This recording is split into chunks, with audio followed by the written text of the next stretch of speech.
Now,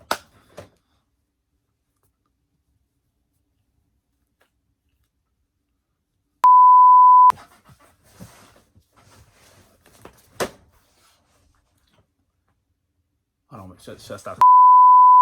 I don't got a clue, but I'm back with something new. What's up, YouTube? It's Rell back here with another video. And today, we're gonna reflect. Today is a day of reflection. I know, as most of you guys know, my channel is based around my wrestling career and me continuing my academics at Central Missouri. So it's based around basically my everyday life from now until I graduate, maybe further. At this point, I just want to let you guys know, this was my last season of wrestling in high school, and I thought I'd take this time to reflect on everything that's happened for me in these past couple of years, how it's just been ridiculous, the growth that I've been through. So, guys, the thing that I have learned in all 4 years, and I mean every year of me wrestling, the one thing that stuck with me the most is you just gotta work hard. There's nothing else to it. Because you see, as a freshman when I wrestled, I didn't wrestle to wrestle. I just kind of wrestle to do it. That's the difference between someone who wants to wrestle and someone who's just wrestling to wrestle. And you know what I'm talking about. You have somebody on the team that's just there for the sport. They're not really there to win. They're just there because they gotta say they're doing a sport and they can't play basketball because they're not athletic enough. But for some reason they decide to put themselves through the trials, tribulations, and everything in between of wrestling practice, when if you're not into it, you shouldn't do it at all, because wrestling is not a fun sport if you're not into it like that. It's really not. I'm gonna tell you right now, I ain't gonna BS you, I ain't gonna hold you, I ain't gonna lie to you. Wrestling is not a fun sport if you don't enjoy the sport. Don't do it, you will hate yourself later. I mean, when I started wrestling, I was probably small, skinny. I wasn't very built. I wasn't one of those stud athlete freshmen, one of those guys that just comes in and just like wrecks everybody, just pin after pin, tech after tech, point after point. That wasn't me. I was the kid that was the one that would come in a match, would win one, and then would lose the next. Would win and then lose, win and then lose consistently. So your record would end up being close to 500 or a little bit under. My record ended up being 8-10. The lesson I learned from my freshman year was, if your coach is trying to get you to do something, he probably has a reason for it. Gail wanted me to wrestle at 160, I think it was, at varsity my freshman year, but I didn't want to do it because I was like, I'll weigh 145 and I'm gonna get crushed. Didn't matter, because this was gonna happen later. I'm gonna tell y'all about that in a minute. Sophomore year, I tried a little bit harder in practice, but I really didn't try as hard as I did later on. I just had to apply myself more. It was there. The will was there. I would try hard, and one thing I wouldn't try harder than another. I would try hard on getting better at my shots, but I wouldn't try hard at escaping. So when I would score, I wouldn't be able to escape. That was a problem. I could not get up from bottom. I just couldn't. And I couldn't hold people down on top, so it was like I have to score. Just keep in mind, this was my third year wrestling, or this might have been my fourth, because I was a sophomore. And I was wrestling varsity. I was losing to guys that had been wrestling their whole lives and stuff like that. Junior year, not only was it the year when I went to state and qualified, I was 2 matches away from placing 2, but my record was 24-23. You heard me right. 24-23. Now, I lost a lot of matches that year because I was doing dumb things, which I would clean up later in my senior year. The most important thing I learned that year, and I kid you not, was learning how to shoot. Now, I know what you're saying, Look, I know what I was doing. I was just going in, doing what I do. My shot got a lot better. And the one thing I could do consistently was the plain old high C, and I couldn't finish it. That's what would cost me my matches. My record at first was pretty bad. I managed to round it out towards the end and I ended up having a pretty decent record. Terrible record. When I got to state, Misha didn't even know. When I was in districts, Misha had me losing. They didn't think I was gonna make it to state. Misclassified this one, Misha. You got it wrong.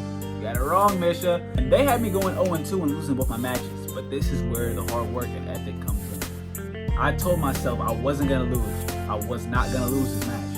Now I did lose my first match because the kid got me 30. He was a stud. Now my next guy I wrestled. I fought that hard to get there. There's no way I'm not winning a match. That's what I told myself. 7-10, I won. The kid was good, don't get me wrong. Things like that you just have to take into account and really learn from. Dawson Wheeler from Chillicothe, that boy, he didn't move. Like, that boy did not move. When I tell you he did not move, he didn't move. I would try to push him and, shoot on him. He wouldn't go anywhere. So it's like, what am I supposed to do in this situation? That was the end of my season. And then comes senior year. This was my last chance to get on a college's radar. This was my last chance to place at state, to get my name on that wall one more time. My last chance to leave a legacy. It was my best year. I was 27-7.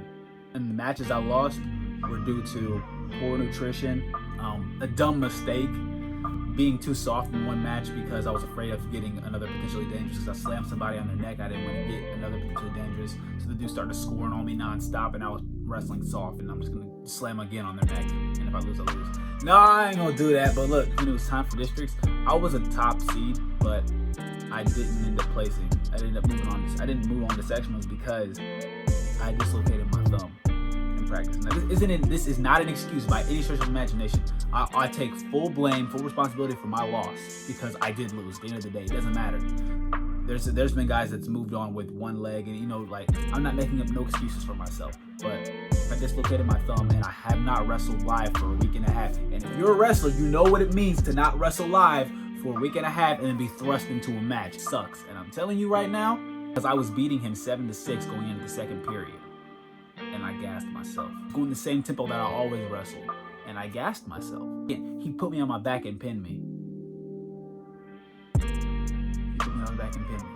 And the funny thing about this match is, the guy that I wrestled, he was the number 1 seed. He was supposed to be in the finals, but he lost to a backup, which, funny story, I beat the starter from Blair Oaks at a tournament, and I injured him by accident. So he was wrestling his backup, and the backup beat him. He was solid. He reminded me of Dawson Wheeler a lot. A dude, he was stout. He wouldn't move.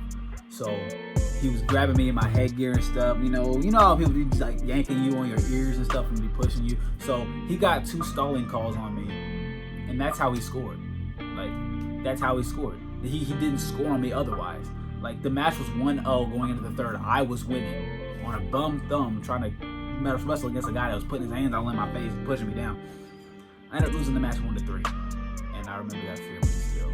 Just running out of that, just shaking his hand, running off the mat, throwing my headgear, screaming. I kicked the trash can, I kicked the locker, and then I just slumped down and just started tearing up. Man, it was the worst feeling that I felt in a long time. But anyway, the most important thing that I learned is to just be tenacious, just go after it. Because there was a college scout that came to watch me wrestle, and he told me the most thing that I impressed him on was my tenacity and my effort. While I may not be the biggest or the strongest guy or the fastest guy or the most athletic guy, the thing that they cannot take away from me is my tenacity. The thing that they can't take away from you is your tenacity. If you try hard, you put all your effort into everything you do, you go at it 100% every single time you're on that mat, every single time you're in the classroom, they will look at that. That's how I got offered. The most important advice I can give you: don't take a second for granted. Go out and run. I don't care if it's 1 mile, 2 miles, 8 miles, go run. Go hit them jump ropes. Get your feet faster. Get in that room. Work with someone who's gonna push you. I don't care if they're a state champ and you didn't even place at state, you didn't make it to state. I don't care. Go wrestle with somebody better than you, learn from them, and make sure you are taking in everything they're telling you. Even if you don't respect them, even if they're your peer, if they are winning matches and you're not, you need to learn from them. I'm a senior. I graduated, and I was still learning from sophomores and juniors.